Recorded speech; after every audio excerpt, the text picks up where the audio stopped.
अरे इतिहास सुनजो आप कवड़ा मटरो अरे घी कम पड़ गयो अरे सेले आवेल क्यों बाप जी जमात बहुत लंबी छोड़ी आई है और घी री कमी आएगी। अरे अरे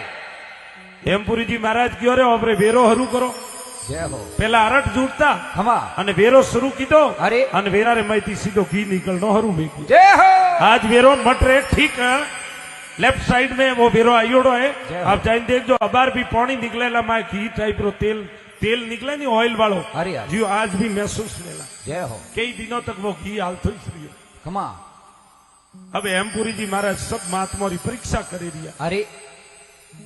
नमस्कार करे जय हो महाराज कहां से आए मैं हरिद्वार से हमा दगे आलो क्योंकि सरल आदमी